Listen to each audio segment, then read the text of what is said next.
Guyana, land of many waters with 6 races living together. Globespan is a Guyanese dialogue moving towards the realization of one nation in one Guyana. It's a platform that offers an all-inclusive discussion, with the pros, the cons, the ones that is taken aside, and the ones that stand in the middle. Globespan believes agreeing and disagreeing are part of the nation's building.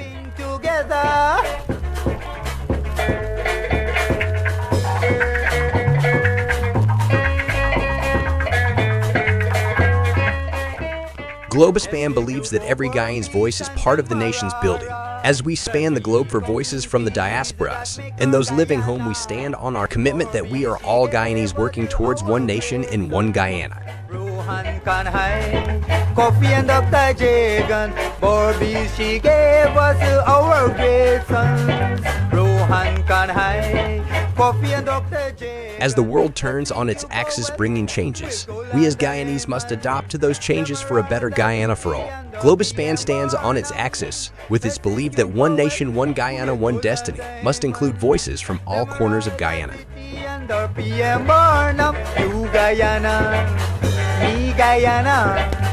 of many waters with 6 races living together. Welcome to Globespan Television here in New York. To all our listeners, a very special welcome to you on this day. Happy Diwali to all of you, far and wide. We are spanning the globe, and tonight is a special night. But before I go there, I want to give special tribute to Noir Singh for making this program available, and to Ryan Gobin and to Devin Bissoon, our technical producers of this program. We are streaming live on Facebook and YouTube. And as I said to you, Globespan has always been a fair and balanced network.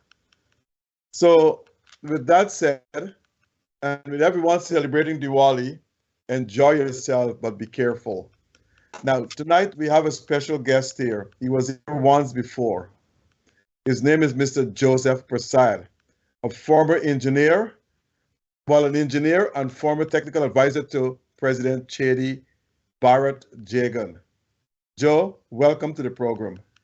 Thank you, Dr. Rose, and thank all the listeners, and thank Mr. Nohar for granting this opportunity. Now, Mr. Prasad, I want to tell you the reason I brought you on this program tonight is because I read 2 of your letters, and they were very striking, and they piqued my mind. And this is why I will ask you to come and explain certain concepts to use in those letters. One of those concepts is that you mentioned something that I myself don't understand, but I don't know if the listeners do, but I will ask you to explain to them. You said that we will have a trickle down oil boom. What do you mean by that? Okay. If you look at that oil contract, or you look at many other countries, in particular Trinidad had oil. They had a boom in the 1970s, and suddenly they had to import oil to refine. They got their oil quantity reduced. In Guyana, I call it trickle oil boom because of the contract. If you recall, on those 2 letters, I give 17 reasons why that contract is null and void, and because it's not made in good faith. I'm not going to go through those reasons right now, but a couple of the main reasons is that how does Exxon charge Guyana government when no price is stipulated for the respective activities of work to bring this oil up and to sell it? How do you audit anything? What do you audit against? This is all. Exxon can give you any cost for anything. And top it off, Guyana has 14.5 drums out of every 100 drums, when in our estimates, we think that Guyana should get 50-50. Plus, on top of that, Guyana is exposed. If you check the 17 reasons in April 29, 2019, there's one item there where I talked about the environmental impact. If we got a spill, that environmental documentation in that contract, the 14.5 drum would not be able to pay for the cleanups, because cleaning up and the damages to other countries around, you got to scrape over the water, all the oil, spilled oil. Then you got to take it. Guyana has to make special clarifiers and incinerators to deal with it. That's Guyana cost. This should be cost fully and solely to Exxon. And they should have their insurance to cover that to what unlimited damages. So it will be a trickle to Guyana. The amount of oil money you're getting, 14.5 drums out of 85.5. And the games that are being played right along on this whole issue here. Now, there is nowhere anyone oil pumping since 2019. And I wrote that letter before oil started to pump. April 29, 2019. And if you can look in that letter again, the impact of the trickle boom, you will see I refer not only to environment, to many other reasons. If you recall, Exxon wanted to give government to give so many days notice before they can go and do an inspection on the ships. I would be using the word ships that will be pumping the oil. We got to give notice so many days before you can go there. We are supposed to have people there trained and doing the inspection and reading the meter and even having the meter calibrated. And we should have an office in Georgetown where it can be satellite too, so nobody cannot, give the inspectors there anything under the table. So you're able to monitor how much oil you got. That's not there. So it's a trickle boom. You have no control nowhere. Now, recently, a few days ago, I saw in the papers that the government of Guyana has to put out $200,000 US to buy to meter the oil. Now, this is jokey. In my opinion, I believe that 200,000 US is going under the table somewhere. First of all, those FPSO ship, this design and specification and contract documents should include meter because it's going to pump oil and sell oil, right? In addition to that, Exxon is not supposed to acquire those vessels. They should give these contract documents to the government of Guyana so that the government can put a bid like the IDB and Internet Development Business newspapers and etc. so that they advertise and get competitive bidding for the best price. And that should come to the tender board. In evaluating these contracts, right? We can have 1 or 2 or 3 of Exxon technical personnel, along with our Guyanese people at the tender board, evaluating the contract for those ships. But they took it upon their own. That again is another reason that this contract is null and void. Secondly, right? This I feel very strongly. A ship coming here to measure oil from pumping it and doesn't have meter installed to these pipes where these things are going? No, I think it has it. And this 200,000 is a gain. That's my feeling to it. Or Exxon failed again to properly design that ship to put the meter. So there are several reasons why I call it a trickle boom, the impact of the trickle boom. And there are several others impact. For example, the government inexperience, and I don't blame them for that. You take an example. Because of the trickle boom, the government is sending their people some time ago to New York, to the diaspora, to look for people to come and help them manage this trickle boom. Now, that was joke. That's a demonstration of inexperience. You don't need diaspora. You need people with skills, where they come from.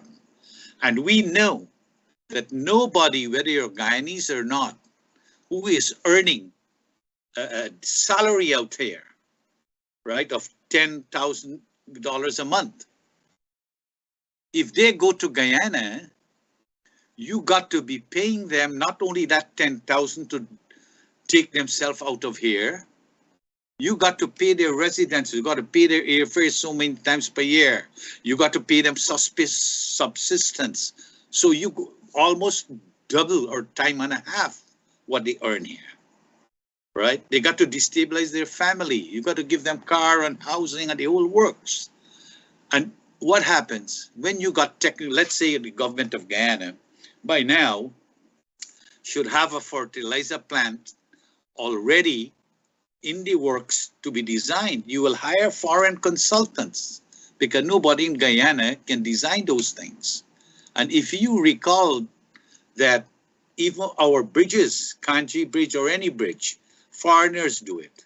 If you take the sugar estates or any factory or any kind of technical thing like that, foreigners do it. So you must hire a consultant, get your local people to do a proper terms of reference, what you want them to do, and time and specification, and let them bid on it. So there are so many things in this trickle boom and experience it takes. You know, so that's what the trickle boom mean. Okay. Now, I'm not saying it's a good contract. I'm not saying it's the best contract. But how come you and others can say that the contract was made in bad faith or it was not made in good faith when it was carefully reviewed, scrutinized, and signed by the former Minister of Energy, Mr. Raphael Trotman, who himself is a lawyer, and also was made to understand that there was a firm he hired to help him scrutinize the contract. So why would he sign a contract that was not made in good faith? You got to ask him that question, but I can tell you one thing. As a lawyer, right, contracts have some general conditions, and then you have technical conditions, these type of contracts. And it is very surprising to many in the world, like even we formed a group internationally, Oil and Gas Governance Network, in which is registered in the United States since the last government, before this government, because we saw in the contract it needs to be revised. And Exxon have no choice. They have to come to the table because it's not made in good faith or it's null and void and can be cancelled. You don't need them to agree on that. This contract,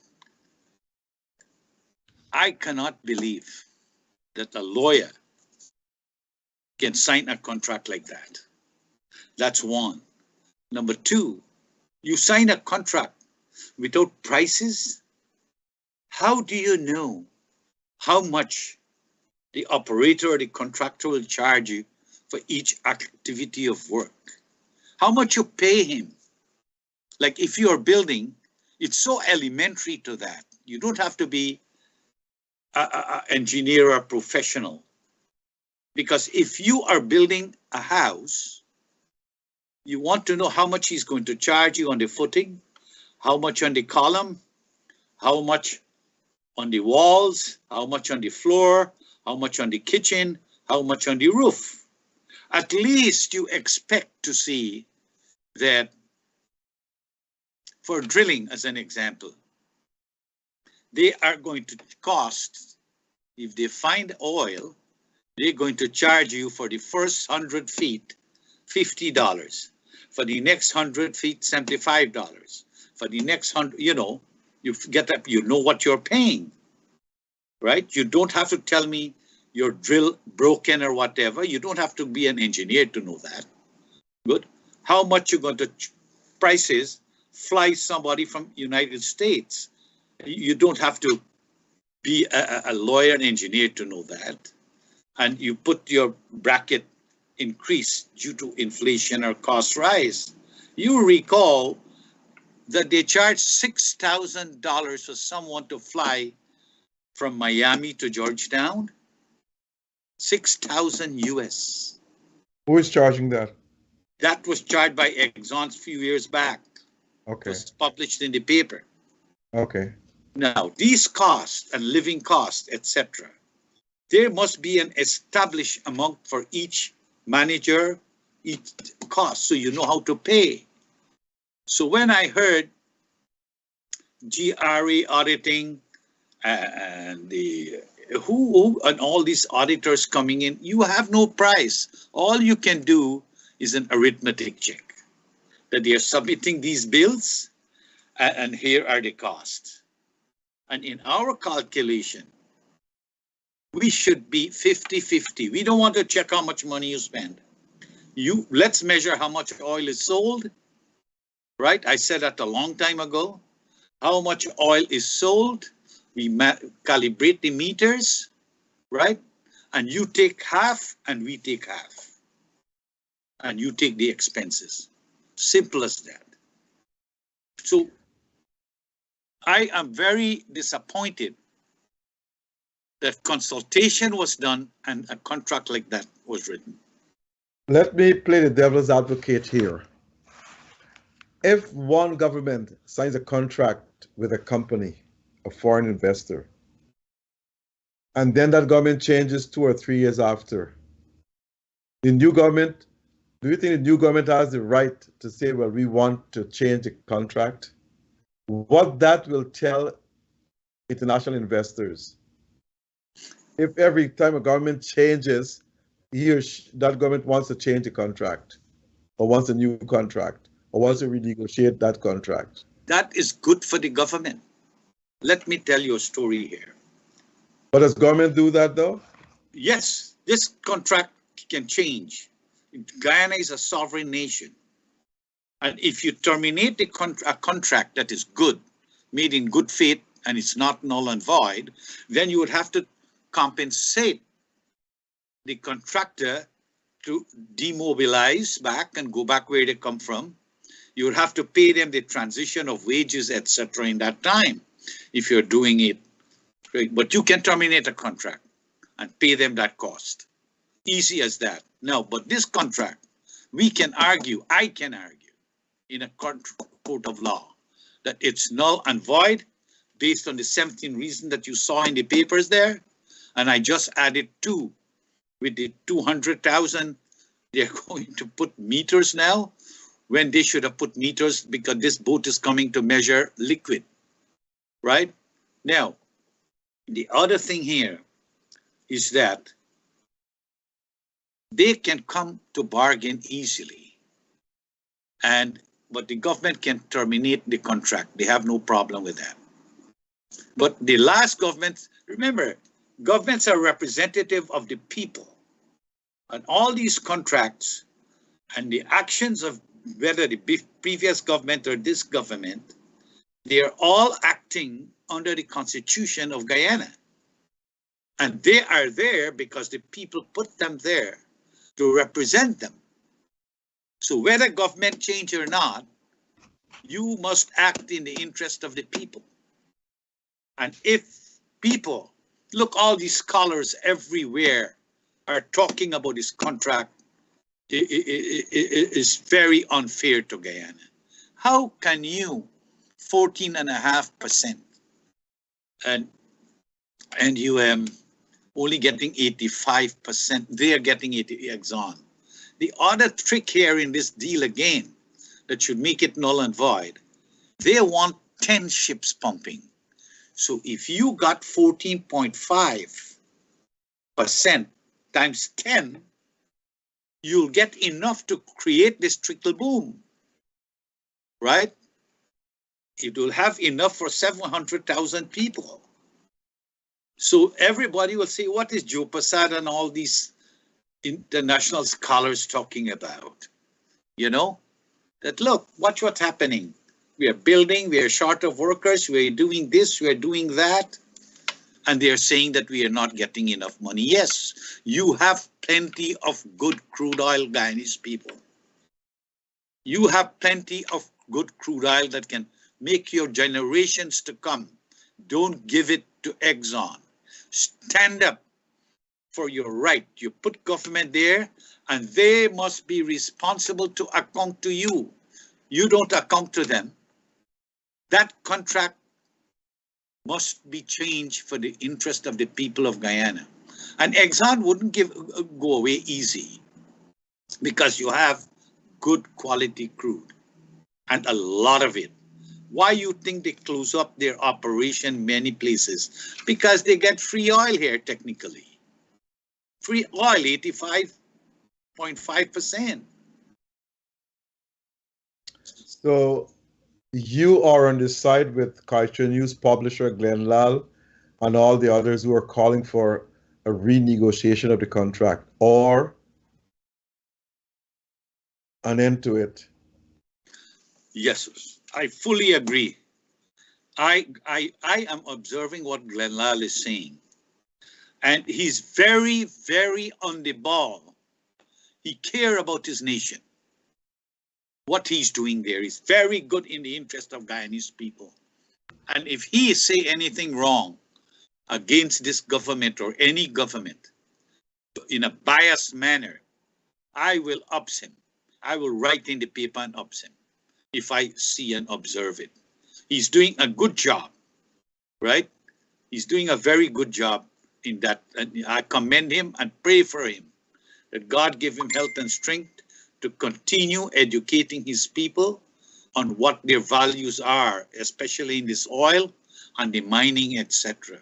You got to train people, government, to monitor these things. And you got to set laws and rules and bylaws and guidelines in order to monitor it. And even the people you put there to monitor these things, you have other ways to monitor them so they don't be corrupt.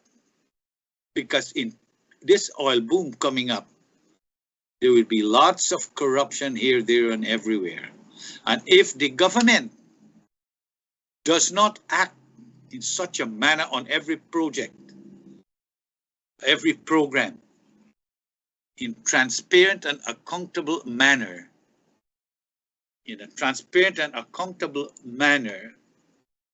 you will have contractors and consultants and people coming from everywhere to get money, make money, and capital flight. They take your money. When they're gone, you don't have enough foreign exchange. That's why Trinidad, in their time, you have to get approval before you can get foreign exchange. So if the government does not act transparent and accountable, put a proper tender board, show that we are serious, then, as earlier you asked me, foreign contractors will come. There are many consultants and contractors who will come and love to work under an honest and straight system instead of putting money under the table in people's hands. Okay, in the same letters, you mentioned something again which I don't understand. You said that an oversized budget could lead to a heated economy. What that means? Okay, we have some oil money coming. And we know that if you want to do too many things and you don't have enough money or borrowing,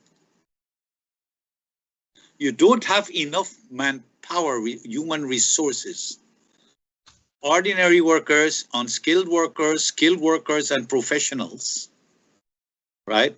If you don't have enough machine and enough material, that's what I call 4 M's. Richard Clow wrote 3 M's, but I add 1. But 4 M's, if you don't have these, you don't have money, material, machine, and human resources, manpower, you can do nothing. So when you go oversized doing too many things and you're short of all these human resources, the cost will go up. People are going to demand higher wages because you need them. Like in Trinidad, you know the wage of a carpenter, because the boom they had in the 70s to the 80s, when we designed that steel plant in Canada and went there to supervise the construction. A carpenter in 1970, when the oil boom started, the oil started from $20 per barrel. Mid-1970, it went to $60 per barrel. And by the end of 1970, it went to $120 per barrel. And the wages, because there's a boom, an overheated economy, you don't have people to work, you don't have the skills, you don't have the number of people. So a carpenter, as an example, who was working $20 a day, not long after start to work $120 a day. So every cost will go up. And then the other thing is, we talk about planning here. And we're talking about the economy, what we produce and what we don't produce. Well, let me go back there on that topic. When things go up like that, you would have people coming in from all over the islands and everywhere for work. You see, the only talk recently, you see the news on the Trinidad people lining up to work, just like that Guyanese were going at one time to Trinidad. Now, when all these people come to work in Guyana, you will need housing. And when you need housing and your shortage because of your overheated economy as well, you need the people to do your work and you will be short of housing. Rent price will go up. Because if you come to beg me, like in Canada now, rent to people wage is over high. A bungalow is rented for $4,000 a month. And that's way high for people income. But in Guyana case, because you don't have the people, you have too much of the people and you don't have enough of the houses to rent. So the people rental going to go up. So when the rental go up, they would have to work certain wages to pay that rental. And when they got that wages, the guy selling his eggplant and everything, his costs go up. All his vegetables costs go up because they wouldn't be able to supply all these people. It becomes a supply and demand situation. And that's like in Georgetown right now, lots of the people from the rice and different places in Belize has gone to work in Georgetown and the neighboring areas. The rice farmers are suffering. They're short of, they're paying high wages because of the scarcity of workers. You know, I can go on and talk. Now, I want to ask you this question though. When Richard Clow mentioned the 3 M's, and you said you had a fourth one, Richard Clow mentioned money, materials, and machine. What was he referring to? Okay. In Guyana, or anywhere you have a boom, You'll have to get cement, construction material, timber, wood, stones, and everything else. And if you got boom that demand all of this material and you don't have it, there will be a shortage. Unlike the human skill, the engineers to design these things that you're going to build. And you don't have the mason and the carpenters to do certain jobs, the bricklayers, and then the ordinary laborers. That's a shortage of manpower. That's a material. Well, of course, money. And machine, you don't have enough machine available because there are works happening everywhere. Overheated budget. Too much to be done with these resources short. Now, you mentioned in the letter as well, and I'll pivot back to the letter, that successive governments have not been utilizing our land properly, land use, which you said is a major issue for Guyana and other underdeveloped countries. Explain. Okay, this is interesting. First of all, we are talking here economics, we are talking budgeting, we are talking planning, and we are talking the oil money and the impact it will have on the Guyanese population. Now, we're going to talk land use planning, right? And how this money will impact. For example, in the economy, you look at what the government is producing, what are they consuming, how much is their exportability, and how can they facilitate it to go up, canning factories, etc., and what to invest in. In general, let me see, I got some notes here.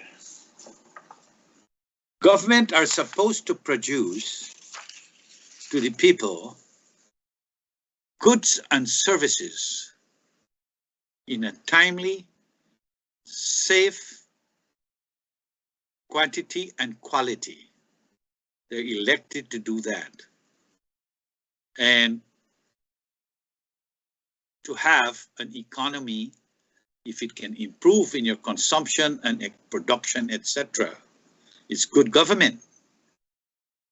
Now, the government, firstly, you have the money. You must identify the needs. Then you start to prioritize the needs into critical needs, necessary needs, and desirable needs. And set up management regimes. Set up management regimes like how government are set. You have different ministries, you have president, you have prime minister, each one have their responsibility according to their constitution. And they have Ministry of Agriculture, Ministry of Education, Ministry of this, every different ministries. And each one will now have their directors and deputy ministers and permanent secretaries, directors, and their programs must be defined properly. In Guyana case right now, the government should estimate 3 million people in 5 years, look at what 700 people occupy now, and estimate in 5 years because of your oil boom that you'll have 3 million people.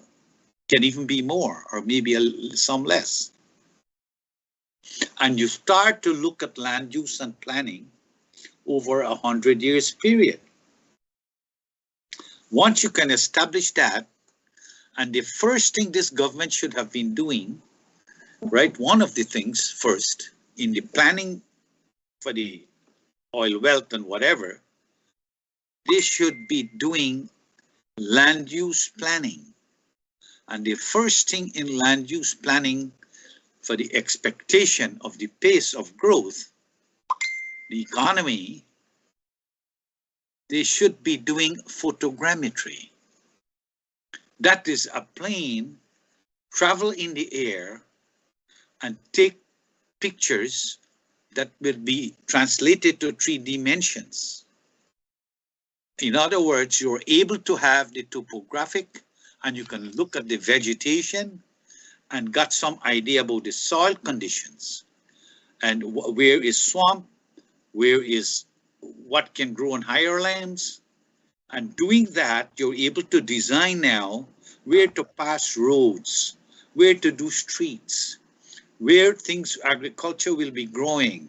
You might want to say this area can have a canning factory, that these are the products can grow here, like soursop and some other items that is high priced over there that is said about, like Saijan, Moringa, right? These things are very high priced in the stores over here.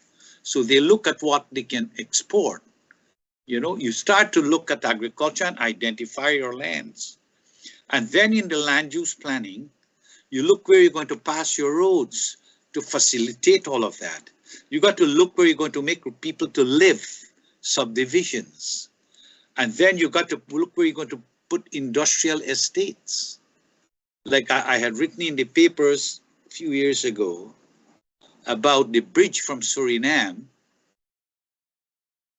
should go, a road should go to Supanam, and a branch road should come behind New Amsterdam somewhere, and another branch road goes to Georgetown and go through the bridge, the harbor bridge, and take you, and another road back of the West Demerara main road at the back there somewhere, right?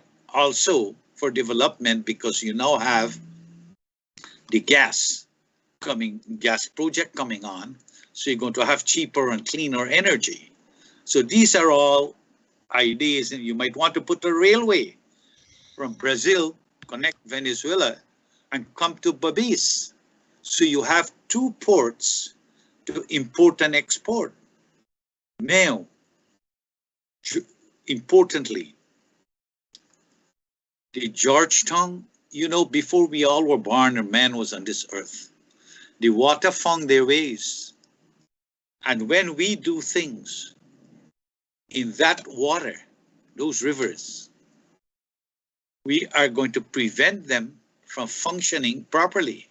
And it can cause great sedimentation. Like those 3 contractors who call Vichy, and they gone and excavate and whatever they do and build an island at the mouth of the Demerara River. I hope they have done sedimentation tests, etc. Or else forever there will be a cost on Guyanese to have a boat in there pumping, extracting sediments to get out, and that's a cost to Guyana. I hope they have done all these checks and balances. Even the columns from the bridge, the harbor bridge, it can cause water path to be different and cause sedimentation. And with the oil boom coming, we're going to have more wharves on both sides of the Demerara River. And that also would be affecting the proper flow of the river. The government should have by now all the lands about 1 mile east of the Demerara River and 1 mile west of the outer bank of the Demerara River. Preserve those lands for industries, canning factory, a cement plant, a fertilizer plant, a methanol plant, those things you need, a cement plant for the boom and the construction. And also, we need fertilizer plant, which they should have already got into place so that we are an agriculture nation. So you can provide fertilizers at cheaper cost and create employment. But now it has reached a point where you don't have enough people to do that. So in land use planning, you need physical infrastructure. Like you will need houses to these people. You will need roads, bridges. You got to particular calculate drainage systems. Housing, immigration, airport, car dealers, housing and planning, etc. All would be health is important. Education is important. Financial management is important. The airport, they should have started Terminal 2.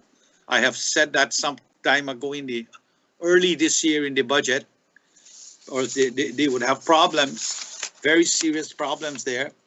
You would have to customs and immigration, tourism and accommodation,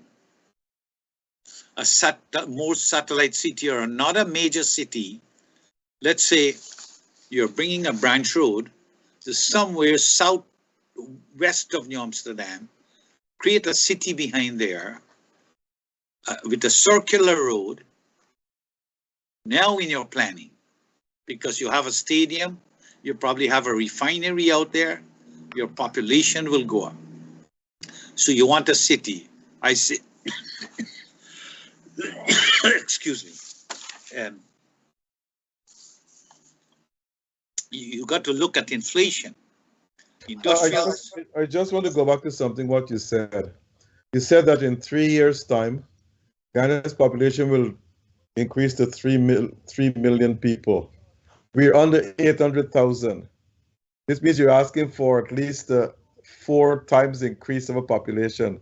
But no country's population has doubled in 3 years. Oh, the problem in 5 years, I said. But even in 5 years, no country's population has doubled in 5 years. Not even 10, not even 20 years. Okay, Trinidad population almost doubled when they had the boom.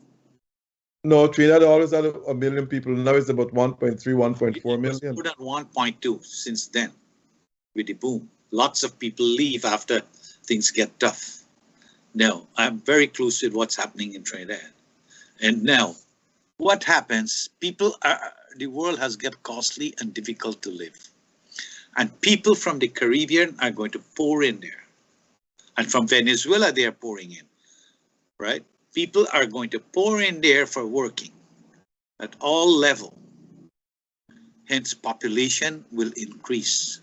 I estimate that might be a 25% confidence interval, right? That it can be about 3 million people in 5 years, because people will come from everywhere for work and survival. But what I'm saying, when you do 100-year planning, you got to be planning that for this population, it's not 5, it can happen in 10. But you start to plan, and your land use must be set in such a way, your roads, bridges, everything, and where your roads, then later on you'll build more bridges and roads and accommodation and industries, you know, and then crime. If government does not establish transparency and accountability, and you got this boom, and people going to get money, they're going to be in the rum shops all night. When they got paid on Saturday, you don't see them back until Tuesday, right? Now, when the economy goes down, when Exxon take all their oil, okay, they will be psychologically damaged, need-driven, and it leads to crime. A few months ago, Trinidad had 17 murders in 1 week. About 1.2 million people is the population. So there are lots to be considered in these situations here. Let me talk about Georgetown a little, right? Georgetown is a quadrant city. Meaning that you look at the Damar River, the east bank of the Damar River and the Atlantic Ocean meet together. And if you put a dot at the lighthouse and draw a big 1 mile radius circle, you will see that we fit into the southeast quadrant because we are bombarded by the Atlantic Ocean, the East Coast Road, and the road from the airport, the East Bank Road. Now, you have several issues there.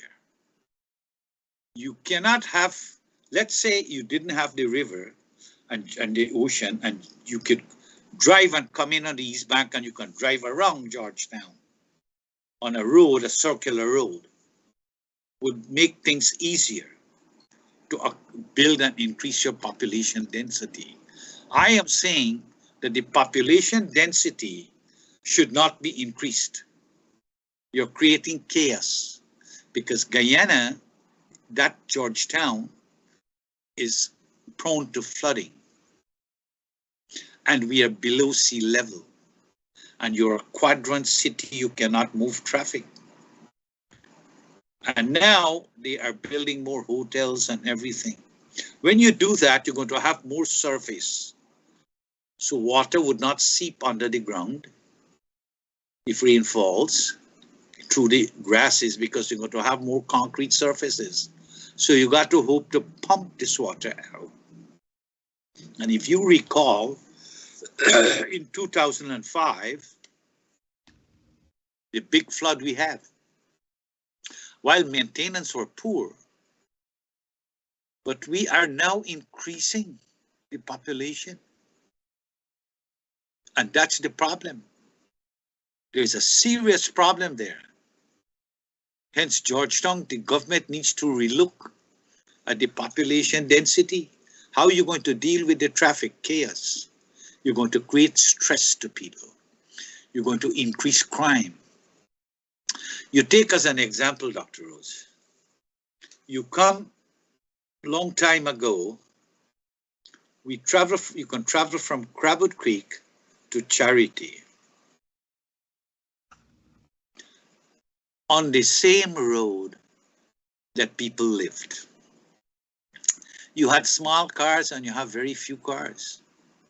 I remember as a kid, we sit at the Quarantine Road there near Upper Skelton, and we sit for hours as young boys on the road, hiding from parents smoking cigarettes. No car pass in a hurry. Then cars start to pass again. Now with the oil boom, and some years back, and since President Hoyt opened the economy, people start, and he said, if who got money, bring things, right? And many things were duty-free. Cars increased. And with the economy now, it would increase more. Now, this government, you know, these roads from Crabble Creek to Charity are service roads. People live on both sides, doing their routine home things, cook, buying groceries, children go to school, everything. And some people would park their cars or tractors on the road, live on the roadside, right? They don't have place to park their tractor at night. People steal the parts, right? Now, until government start to do something else, you know, I mean, one thing, let me make a note here, right? And now, there would be more cars. Now, you can't make double lanes. It was two-way traffic, one go and one come. Now you're putting 4 lanes. Bigger vehicles, speedier vehicles. You're going to kill people fatally. You can't put stoplights everywhere. When a guy leaves Crabble Creek to go to Georgetown, it would take about a day. Like a long time. The cars were small. And you check the accidents they're having now.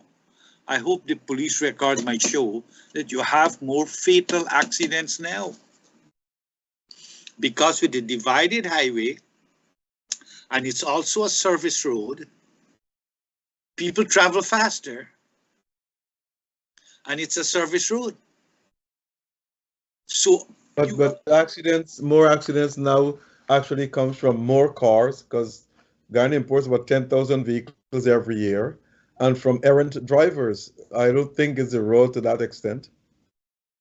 Dr. Rose, the design of the roads, how come all these drivers become errant so fast? We got to be careful there. Now, but the problem is traffic jam. People hurrying to avoid the traffic, right? They drive faster. You have double lanes to drive faster. And I'm sure you have in the morning to go to work. Now you may have long lines of traffic, right? Can you imagine building a divided highway from the airport to Georgetown? It was very childish. You have the traffic coming from the Demerara Bridge. You have traffic from along there. Children going to school. Where would the traffic go into a quadrant city when you cannot circle around? Traffic jam. And I had suggested some years ago, I write it in the papers too, I think, but I sent to both the last government and this government, that we need a bypass road some way by Ogle and anywhere in that direction. But I didn't mean particularly Ogle. You got to do a feasibility study to see where you're going to pass this road. A bypass road from where to where? The government has a bypass road coming to Ogo. From I think some Eccles or some place from Providence or someplace at the back there. no, a road to the airport, a bypass road from East Coast going to the airport, and then from the bridge to that road, so people coming over don't have to go to Georgetown to go to the East Coast, and similarly the other way, people going to the airport and people going for any other reasons, with a few more cross streets to connect that East Bank Road, East Bank Demerara Road, and this new road. But they needed to do a feasibility study. And the last government I had advised to Minister Patterson, and I think he did the photogrammetry, and he must have been able, his technical people, to see where you can pass a road, right? Before you pass a road in a place that can make Georgetown a pond, because it's easy for that place to become a pond. And I was told, but when I said a bypass road at Ogle, I didn't mean direct Ogle. Now we have an airport, a Govia airport there for international flights. If we are planning properly for Georgetown to expand, and they're putting hotels and all these more around there, you cannot have an airport there. You're increasing the traffic. And it's going to be noise nuisance to these houses there. So many other reasons. And what they should have been doing, as I said, I wrote to the government on the last budget and the budget before. The last budget and even before that, I said that the government is struggling to finish off the existing airport when they should be planning and designing Terminal 2. And when they are planning this airport now, right, you got to take a big circle that in 100 years from now, where you're going to put Terminal 3, 4, 5, how to use all the places around there. So now you can acquire all those lands and have them there. You don't be like when you come to England or Toronto, you got to walk for miles to get out of there. You know, if you go to Fort Lauderdale Airport as an example, it's so nice. One circular road, you go to different terminals. Hence, you got to be planning now. And that Terminal 2 should be under construction already. You know? Okay. Okay. Two things I want is not for you to comment. I want to let you know. Do you know less than 3% of the people from the Caribbean, they said they're going to come into Guyana in massive droves. You know, less than 3% of the people from the Caribbean, and I don't want to go through each country. Some countries just 1%, some countries 0.5. But overall, less than 3% of people in the Caribbean do not go to another third world country. They would prefer to go to a developed country like the United States or Canada or someplace. So I don't know if it's your assumption that these people will go to Guyana. That's not a given.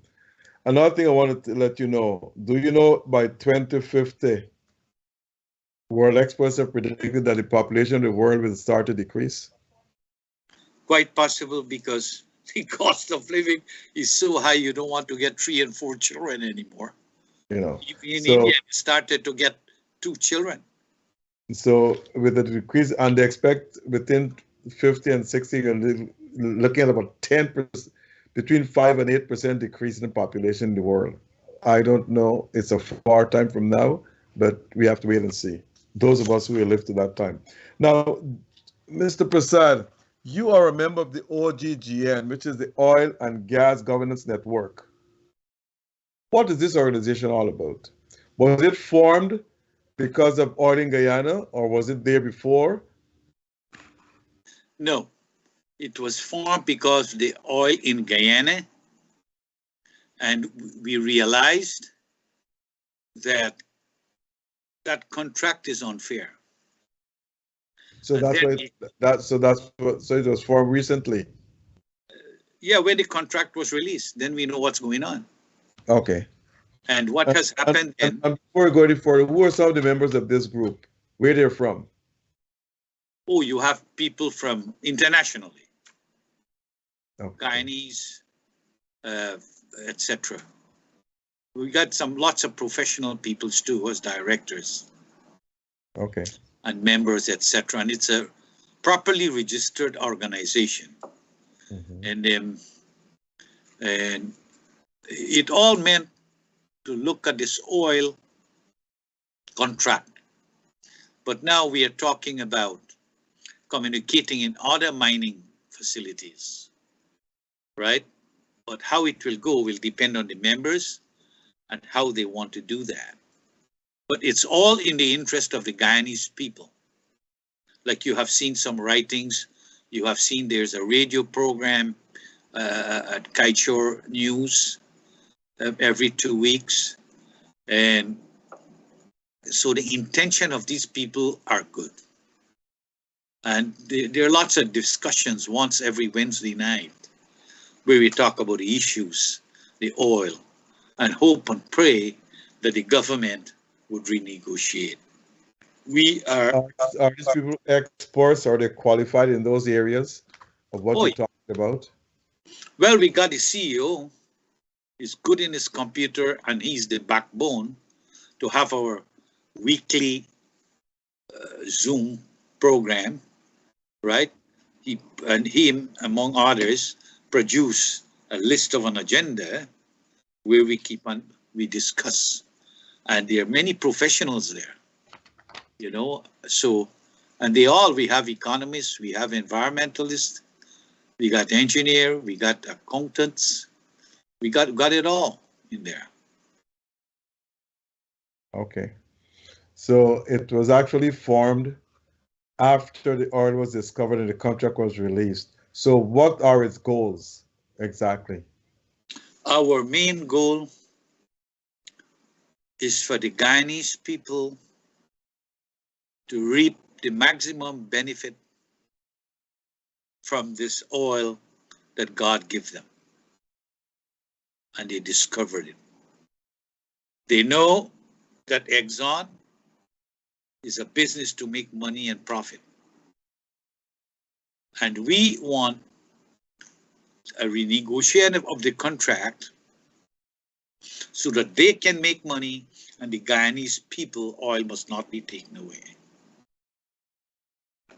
Right? 14.5%, 14.5 drums out of 85.5, and they got 85. No, it's wrong.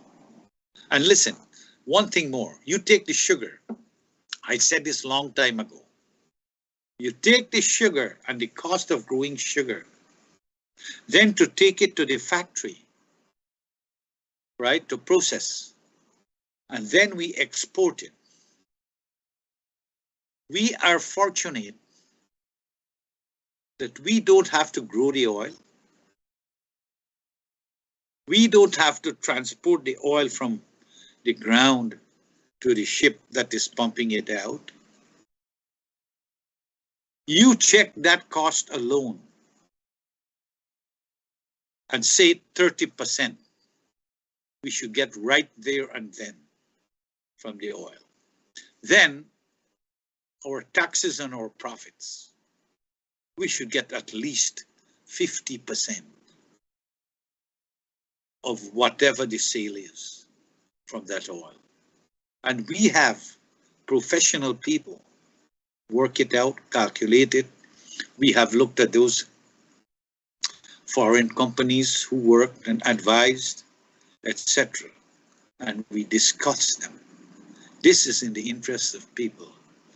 There's no contract, sanctity of contract.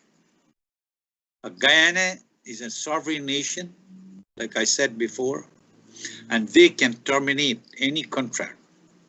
They got to pay the demobilization cost of that contractor, and they got to pay the time period that they have had in their estimates, a certain period of time that they're losing income, right? How does OGGN broadcast its views? Does it have a newsletter, a journal, or something? Oh, we have a website. We are on Facebook. We have the radio program at Kaichor News there. Okay. Okay. Yeah, folks, just to remind you again to all our listeners, you're listening to Globespan Television streaming live on Facebook and YouTube. You can join at any time, and we welcome you. Now, Mr. Prasad, you were talking about sugar.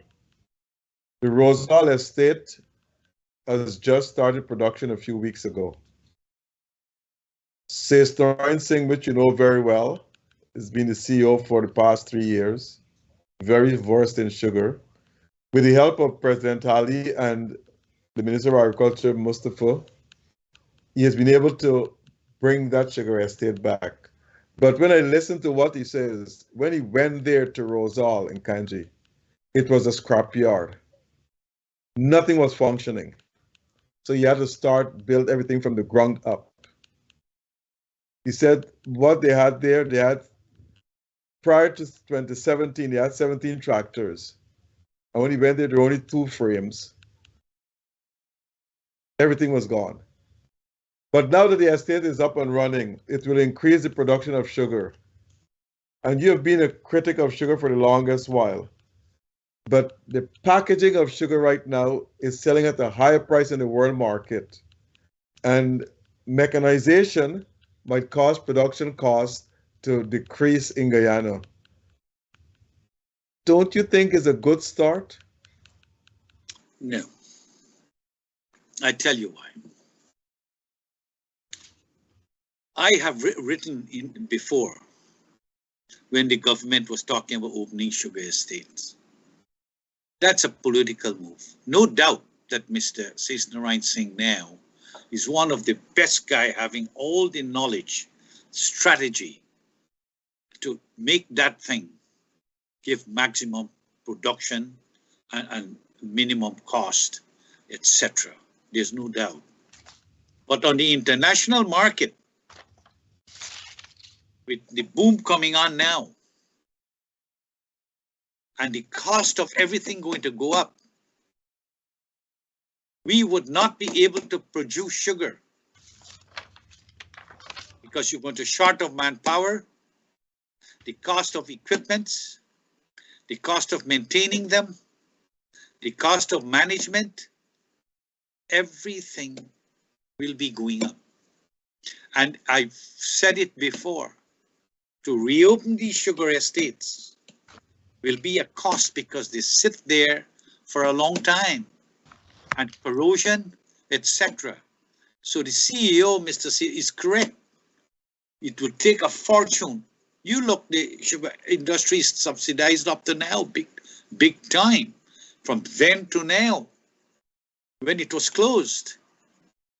And in the long run, rice is in trouble right now too. And Trinidad, because nobody wants to go in the mud or the ashes, they closed sugar and they closed rice when the construction boom started. Everybody want to go in construction. Now in the quarantine, many people is going to Georgetown to work. They're working more money. Many of them staying in one room. You don't have winter there, and they're making good bucks. And when they go to quarantine, showing off, like people go from America and Canada, right? So sugar, I went in detail on this thing. And even how mechanized you do it. The international, and another thing, sugar is not one of the best sweeteners. They have beet and many other things coming for healthier sweeteners, right? I went to, and even we got to grow the sugar cane. You got to get something that double up and produce sugar 2 times the amount before you can pay. So when you're telling me about the industry, I knew that will happen. Every one of these factories that were closed because they corrode easily and the equipments are gone, etc. I'm not surprised at all of that. Look at the Skeldon estate. Even if you try to open it back or whatever, it was not producing as its original intent because the material, the design or whatever was not there. The engineer, where did he come from? I don't know if he was German, one of them. And I met him in 64 Village one evening at a bar. And he told me that he don't know and he's not certain about differential settlement. If you have items on line production, you got to have proper foundation. You got to put a benchmark to monitor it so often. Which side is settling more than the other side, or the other, where is settling on line production to be accurate. And this was not functioning.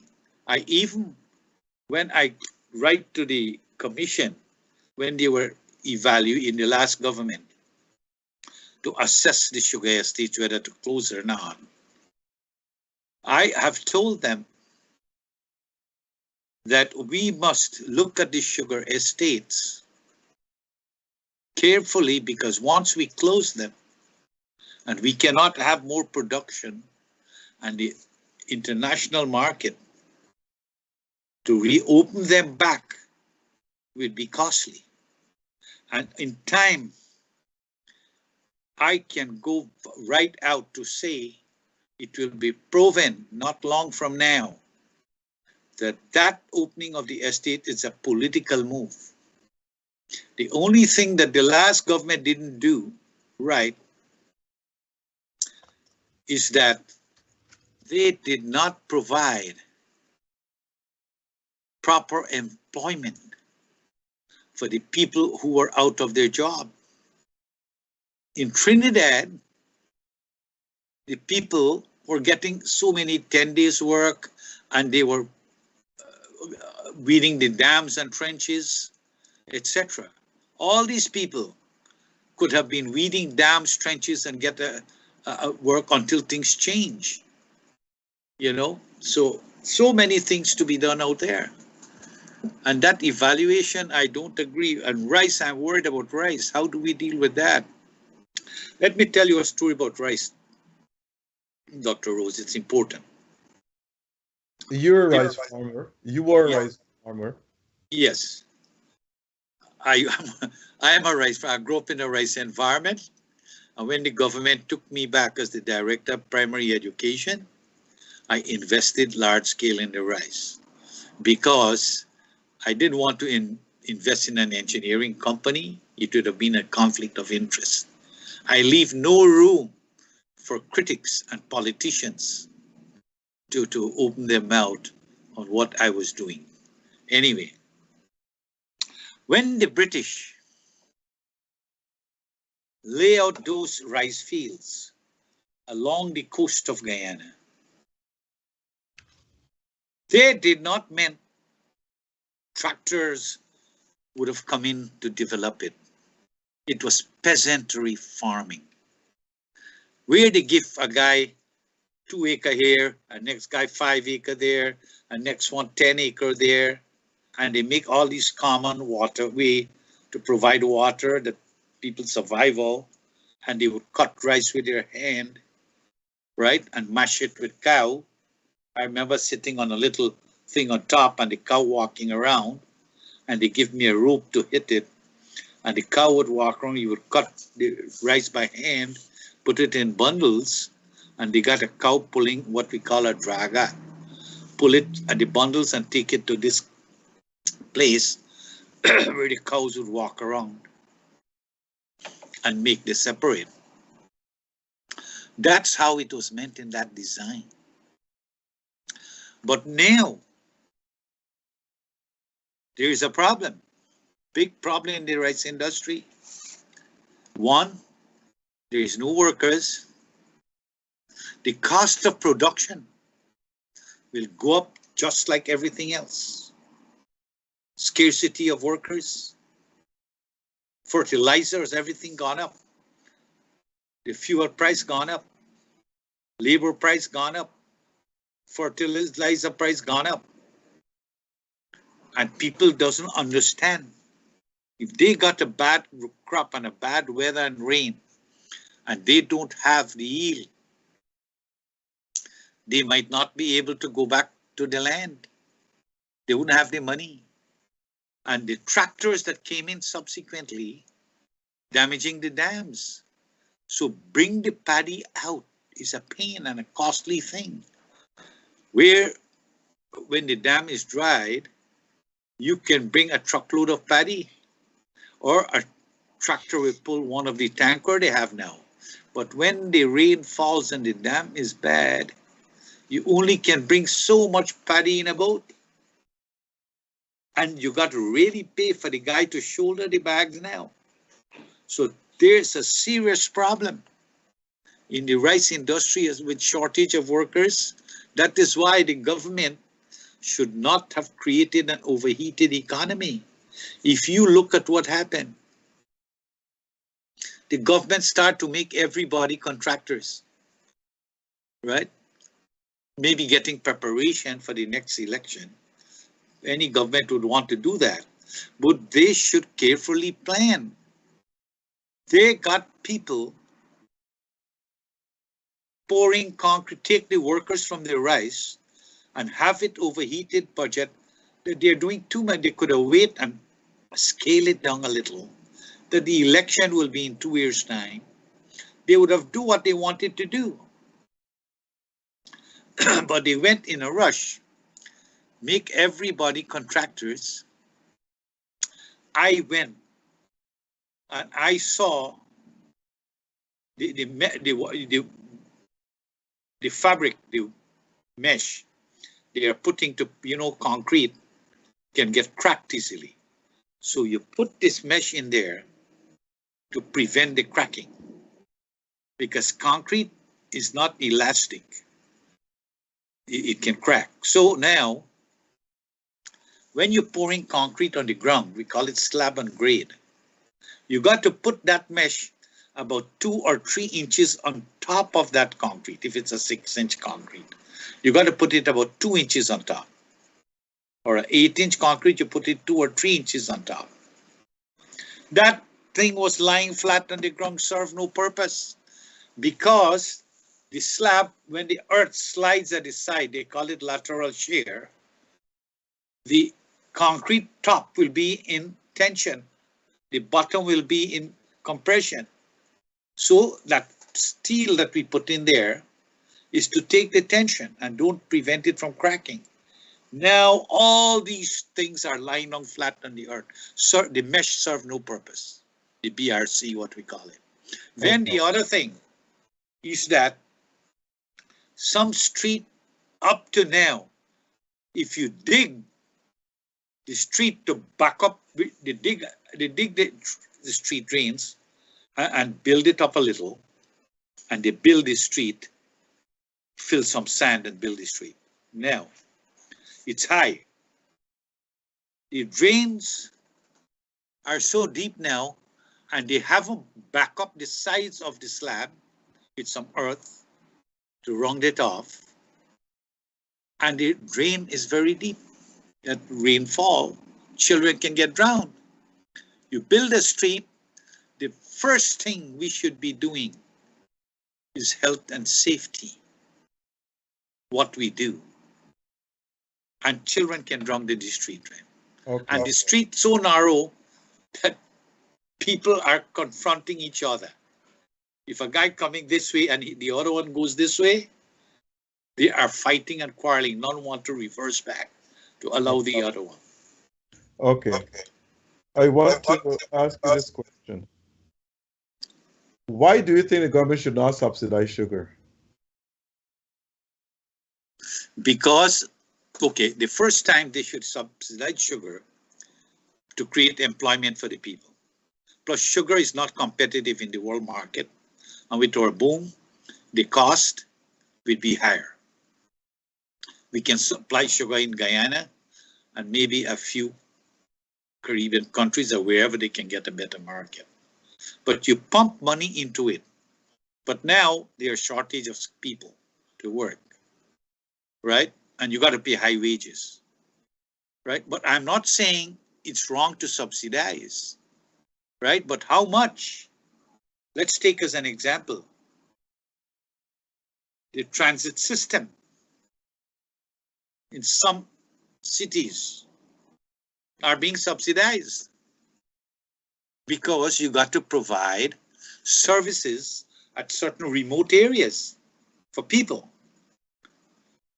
And bus drivers will drive, go and wait there for so many hours, come back, and those are distances. So they have to be subsidized.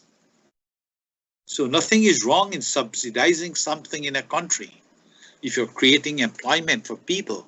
But this subsidy, you have to do a break-even analysis, a cost-benefit analysis, proper professional analysis to see how much are you subsidizing. I just want to remind you of this and to let our audience know. Do you know there's a shortage of sugar in the world today? And with this, they expect price to rise at least between 10, 15 to 20% next year for sugar in the world market. Good. Wonderful. So that should be a plus for Guyana. Number two, name me one country in the world. Sugar comes under agriculture. Name me one country in the world where the government does not subsidize agriculture. There's none. There's none, I agree, in certain ways and items. United States, they spend over $60 billion paying farmers not to plant. Because if those farmers plant, the price will be, and they have large quantities, the prices will drop. Well, let's take rice in the United States. I went to Louisiana. Right. Right? You know, when that Katrina and New Orleans, I was there to one of the person assessing the damages. And my God, I never see alligators so many yet, big ones. And after New Orleans, the city, where the flood was there to the fourth floor of the building, you could see the watermark. Though I'm an engineer and I realized the force of wind and power, I couldn't imagine this wind raised that water 4 floors high on a building. It's a miracle to me. Now, they do a lot of rice out there. And I went to see how they do their seed paddy. This is what Guyana should focus on. Training people and provide certain facilities for seed paddy. And I went in the fields and drove. They do their rice by plane. And the tractors making the land, they have a laser at the back to do it level. And one of the gentlemen told me that they are being subsidized with rice.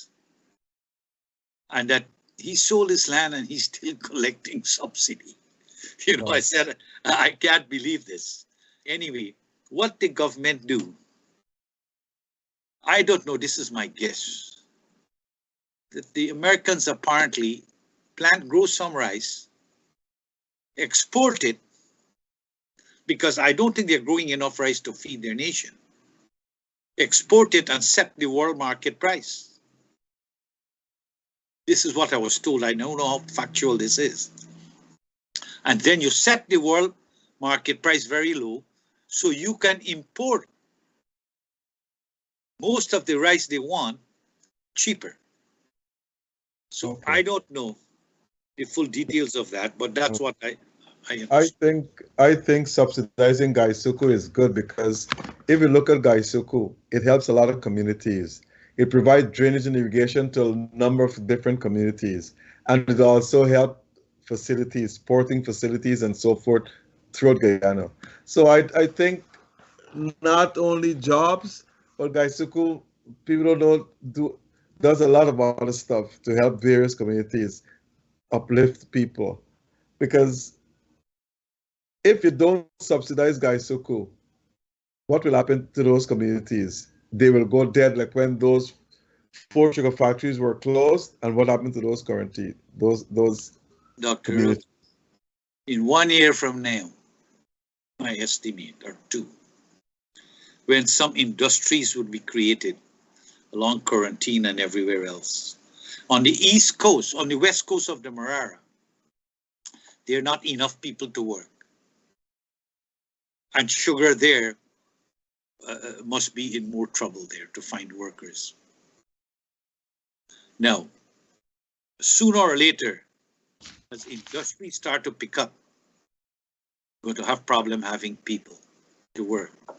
That's why I'm saying a projected cost-benefit analysis. Now, industries in a booming nation, helping here and there with a little bit water, that's a little side thing. We cannot assess industries because they do these little favors. Industries must, and I'm not saying to subsidize is wrong, but you got to know how much you are subsidizing to an industry. But and if sugar in a year from now will be going up that much, it will be very interesting. Now, we were talking about land use planning. Can I go back there? Yeah, briefly, go ahead, because we're running out of time right now. And I have a couple more questions to ask you. You take as an example. After the government does the topography and photogrammetry and know where they're going to do what, houses and the housing lots, they got to know what size to make them. Because right now in Guyana, we have a septic tank at the back of the house, and it's draining in the drains of the yard. And that doesn't meet health and safety standards. It can give you E. coli bacteria and all kinds of ailments. Take as an example, what you got to put there now is what we call a tile bed. Where that water is coming out, you put maybe an average 2.5 feet deep with sand and certain mixtures and grass, so that water go in there for aerobic action, which would convert that water, wastewater, into water ammonia compounds by aerobic bacteria. So house lots must be properly designed over there. I talk about the impact, we talk about the sugar. Now, a few other things is necessary in Guyana. Joint venture. We're talking about economy, planning, budgeting, etc. here. Right? Now, joint venture. The government must have local companies, contractors, or consultants in certain major projects where Guyanese does not have the skill. The government would have to employ consultants from overseas, and they would have to have foreign contractors. Let's say a fertilizer plant, cement plant, canning factory plants, etc. And the consultants must go joint venture with local engineering firm. So you transfer technology. Guyana needs now a cost reference manual. What that is, that's how the tender board will work, and it helps government agencies for transparent and accountable government. If you got a cost reference manual, they would be able to look at estimates that come in. For example, this manual would list cement price in Georgetown, if the cement arrives there. Then this would get an indices that would multiply by the indices to tell you the cost to go to Hosororo, Northwest District, Mabaruma, or Letem. So they would know what the cost is. If it's tiles, if it's wood, or whatever, all the costs will be listed and constantly upgraded to meet inflation, etc. This, the respective government departments, tender board, will use as a guide. If consultants are having their own under the table agreements with governments, right, agents, when the costs come in, they will see, hey, this is way off here. Not even a 5 or 10% difference between our cost reference manual. And that helps for transparency and accountability. Then you want weight control. What that means. Can we leave that for another time, or just want to go to the border dispute, if you don't mind? Now, the ambassador to Venezuelan ambassador to Guyana announced yesterday that Venezuela will not invade Guyana. That's not in their plan. And I was saying that all along. But because I know Venezuela is not that crazy, Maduro is just doing this to boost his popularity at home because of elections coming up next year. But the thing is, I think what happened here for them with all the recent threats, and President Ali was quite right, and Prime Minister Phillips, to inform all the members of the international community, establish meaningful partnerships with regional allies and so forth. That was a good strategy. And all of them condemned Venezuela's action. But I think this came because the United States got a war in its hand in Ukraine. It has one in its hand in the Middle East. It doesn't want another one in his backyard. So I guess somebody had to warn Maduro. Don't take that route. What do you think, Joe? I fully agree, Warren. They started it, and you're fully correct. I'm glad that you have the same assessment as me. The second thing is that statement out there where Maduro is keeping back and not invading is very good for Guyana investors to come in, because people would have been afraid of coming to invest in a country where you have pending boundary dispute that is becoming out of hand. Would have affected the economy drastically in that sense. So I'm glad that it's building, the present action is building the confidence of investors. And cutting you, I've always said that Guyana needs to establish strong ties with Brazil, Argentina, and those countries, Colombia, and those countries. And President Ali meeting with the President De Silva from Brazil a couple of last week, or Thursday or Friday, was a good strategy, because I don't think Brazil is friendly to Venezuela. And Brazil is the economic and military powerhouse in Latin America. No country could defeat Brazil. Mexico has a larger army than Mexico and all the rest of the countries. I think Venezuela has the fourth largest army in the region. But still, So I think that was a good strategy, a good move on President Ali's part to meet, to discuss with Lula. And all this, I think, set in motion a trend to tell Venezuela the consequences will be dire if you make that move. And I think that they have to listen to it because Venezuela is reeling from this. And if the United States will not even impose sanctions, but just cover Venezuela in this case. But the facts are the facts. Venezuela believed that by, or Maduro believed that by stroking this thing out here, he's going to gain more popularity at home to offset the opposition. And I think he got what he wanted from it. So now it's time to back down and say, In look. addition to that, Dr. Ro, psychology teaches us that, like I was talking before, I write in the papers too that we should look at a railway from Brazil to somewhere in New Amsterdam as another deep water harbor for exports. So it would serve in our interior for our canning factories to bring our stuff, and Brazil can use it too. And we can connect Venezuela as well to share, make friends. And our President Ali should go there and meet with him and talk to him. He doesn't have to bargain for anything. Create a working friendship relationship. The human mind, right, is a vulnerable piece of consciousness.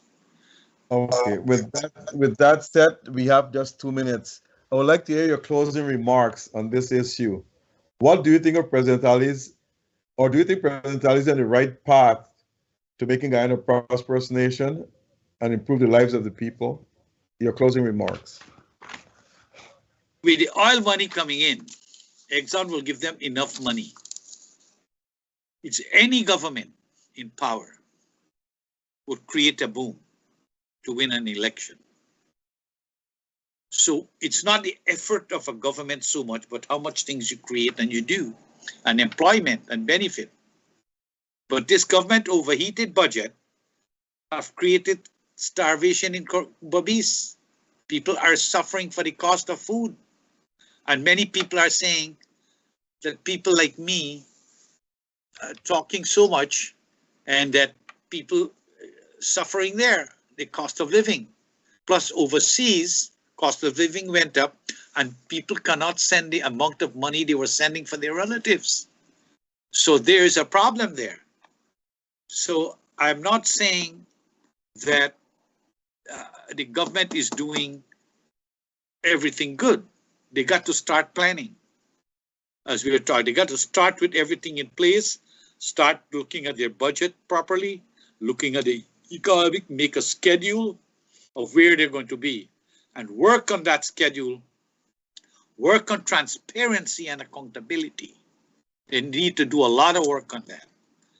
Look at this one. We're talking about President Ali, the government of Guyana. We don't have anyone checking how much oil is going for all these years. Now we're going to purchase meters. How can I say we are doing the right thing, please? It's not really up. I don't want to talk good. I want to constructively make criticism that is good for the government of Guyana, which government. Just think about that. Okay, thanks. I just want to say this to the authorities, which I think something is drastically wrong. If anyone lives in the Macedonia Joppa district, which is about 28 miles from New Amsterdam, or 14 miles from Rosal, and about 30 miles from Skeldon, and that person wants to keep a function, that person has to go to the NDC to have a permission. Then it has to go to the EPA for permission as well. Then after that, it has to go to the fire station, firemen to get permission. Then it goes to the New Amsterdam police station. New Amsterdam police station will sign off on it. Then after that, it goes to number 51 police station, because that's the closest station to the district. They will look at what's going, and they will sign off to it. And after that, it goes to Skeldon, and they will take a month, 2, 3 weeks before they sign off on anything. And then it comes back to New Amsterdam. And the commander will look at it, and then it has to go now to the courts, the magistrate, for the magistrate to sign off on it. Folks, this is what? Can someone tell me who planned this? Just to keep a function.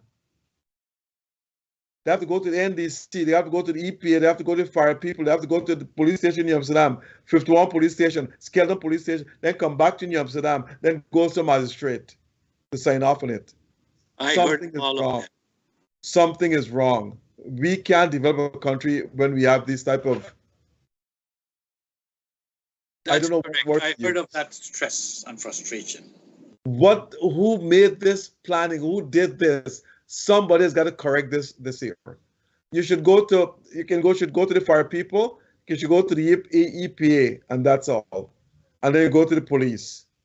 But not, it goes to the some police station, then it goes to 51 police station, then it goes to Skelton police station. And then it comes back to New Amsterdam, and then it goes to magistrate for you to sign off on it. What are we talking about here? Dr. Rose, if they should come to Canada and do it at my backyard. No, I'm hoping that the authorities are listening to correct this whole situation, because it is so backward, it is so archaic, that I don't know how you can have something like this in place in this modern times. I'll repeat it one more time. The NDC in the district has to sign off on it. The EPA has to sign off on it. The firemen have to sign off on it. The New Amsterdam police have to look at it. Then New Amsterdam police send it to 51 police station. Then 51 police station look at it, send it to Skelton police station. They sign off on it. It comes back to New Amsterdam police station. They look at it there. Then it goes to a magistrate to sign off on it. This is ridiculous, to say the least. Absolutely, but you seem to be. When we make these comments, some people are saying we're anti-government or anti-opposition. We're not anti-nothing. This is, frankly speaking, and this is ancient way of doing anything in this world. And we can't move this country forward with that type of ridiculous policy in place. Thank you. Go ahead, Joe. Yeah, you seem to be very emotional about that you repeat it. No, because it's wearing. And I agree with you. I agree with you. It's wearing. I have an organization up there. We have to apply to do all these things, and it's wearing people down. And then we have to pay for the police. Each place we go, the NDC we have to pay. The EPA we have to pay. The firemen we have to pay. New Amsterdam police we have to pay in every area just to have a simple function. One thing more I want to say it's before thousands of dollars people have to put out of their pocket, almost $40,000. So I don't know who is in charge of these policies, but I hope someone look into it and make adjustments. That's all I'm saying. I want to say one thing more before we close. Yeah, go ahead. We run out of time. Go ahead. Sharing money around is not good at all. You're creating a welfare mentality. Okay. We have to go to we run out of time. People are going to not have a working habit. And when the oil boom is done, they're going to be criminals like Trinidad. Okay. Thank you, Joe. Thank you very much for being our guest tonight, Joe. And I must thank all our listeners for listening to us. And you can send your comments. We do read them and we take them very, very seriously. Also, again, want to thank Noir Singh for making this program available, and to my two colleagues, Ryan Gobin and Devin Bissoon, for our technical producers for producing this program. Thank you very much to all our listeners, and I've enjoyed the special Diwali evening. Thanks. Take care. Thank you, my friend.